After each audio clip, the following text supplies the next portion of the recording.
You've heard of cancel culture? But what if Jesus is the one doing the canceling? This isn't clickbait. It's the warning he gave to an actual church, a group of real believers, who were on their way to being erased by the one they claimed to worship. They weren't atheists, they weren't heretics. They were people who clung to Jesus with one hand and hugged sin with the other. And Jesus said, "If you don't repent, I will come and fight against you with the sword of my mouth." That church was Pergamum. And if we're being honest, their story might hit closer to home than we'd like. Jesus begins his letter to the church in Pergamum by saying, "I know where you live, where Satan's throne is." Pergamum wasn't just another Roman city. It was a spiritual war zone, a center of pagan worship, imperial power, and idolatry. It was like being a faithful Christian while living in the middle of a political cult and a demonic altar combined. And still, Jesus commends them. He says they held fast to his name even when one of their own, Antipas, was killed for the faith. This wasn't a soft church. These were bold believers, public, loyal, willing to suffer. But that's where the twist comes in. Jesus says, "But I have a few things against you." And what follows is a chilling wake-up call for any Christian who thinks public courage can cancel out private compromise. Some among them were holding to the teaching of Balaam. That's not just an obscure Old Testament name. Balaam was a prophet who sold out. He couldn't curse Israel directly, so he lured them into sin by tempting them with sexual immorality and idolatry. In other words, he weaponized pleasure to corrupt God's people from the inside. Jesus was saying the same thing is happening in your church. You've got people teaching others that it's okay to follow Jesus and indulge in sin, that grace gives permission to compromise, that faithfulness doesn't mean holiness, that what you do in private doesn't matter. Jesus calls it out. Not with a soft warning, but with a sword. "Repent," he says, "or I will come to you and fight against them with the sword of my mouth." Let that settle for a moment. Jesus wasn't threatening unbelievers. He was addressing his own church. This wasn't a loss of salvation. It was a loss of presence, of power, of blessing. It was a line in the sand moment, the kind of moment we face more often than we admit. We might not live in Pergamum, but we live in a world just as loud, just as seductive, and just as compromising.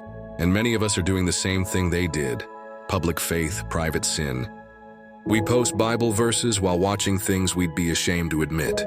We go to church on Sunday but gossip, rage, or indulge behind closed doors. We say we're loyal, but we live divided. And Jesus says, "Repent, or I will come and make war with my word." This is where love and truth collide. Jesus doesn't give up on Pergamum. He doesn't abandon his church. He warns them, he fights for them. But he fights them first, if they refuse to fight their sin. Then comes one of the most unexpected and beautiful promises in all of Revelation. "To the one who conquers, I will give some of the hidden manna, and I will give him a white stone with a new name written on the stone that no one knows except the one who receives it." Jesus just went from warning to wonder, from confrontation to invitation, from spiritual warfare to spiritual intimacy. Let's slow down and pay attention. What is hidden manna? In the Old Testament, it was God's daily miracle in the wilderness, bread from heaven. It appeared fresh every morning, feeding a nation that couldn't feed itself. It was never flashy, but it was faithful. It kept God's people alive when everything around them said they should be dead. But this manna Jesus offers? It's hidden, not on the ground, not in a jar, not something you can post about or package into a podcast. This is soul food, spiritual nourishment, strength for the battle that no one sees, food for the heart that stays faithful in silence. Jesus is saying, if you say no to what the world tries to feed you, the lies, the compromise, the comforts that dull your spirit, I will feed you myself. This is how God keeps you standing when you feel like falling.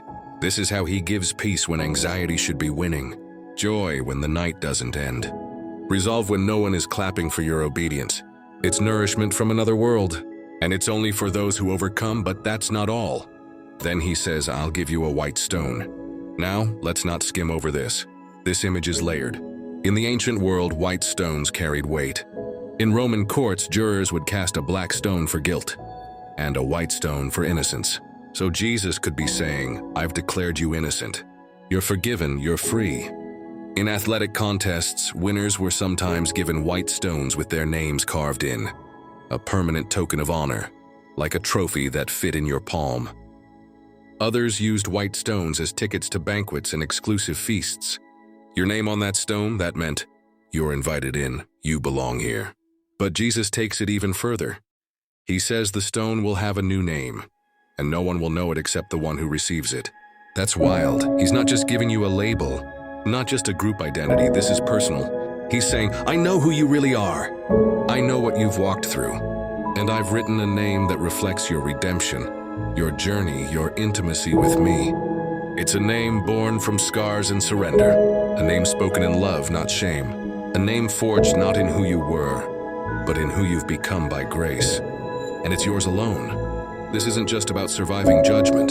This is about being celebrated, welcomed, known, and called by the God who never forgets your faithfulness, even when the world doesn't see it. But don't miss the weight of what's at stake, because here's the terrifying truth. You can miss it. You can still miss it. Pergamum almost did. They were loud in their loyalty, but soft in their convictions. They stood for Jesus in public, but let sin slither through the back door of their church. And we do the same. We defend the truth while entertaining lies. We raise our hands in worship while our hearts chase secret idols. We love the doctrine but dodge the discipline. He will fight for you, but he will also fight you if you won't fight your sin. So ask yourself honestly, where have you started making peace with the very things God has called you to war against? What part of your life are you protecting from conviction? What teaching are you tolerating because it's easier than change? Jesus doesn't want part of you. He doesn't want to shout on Sunday and silence the rest of the week. He wants a heart that beats for him in private, a life that's clean in the quiet, a love that says, even when no one's watching, I'm yours. This is the Jesus of Revelation, not just the one with the sword, but the one with the bread, the one with the stone, the one with the name. So don't wait for the confrontation. Don't wait for the sword to fall. Don't wait to lose what can never be replaced. Run to the feast, run to the better food, run to the name written in grace. The invitation still stands, and the one who holds the sword is still holding out his hand.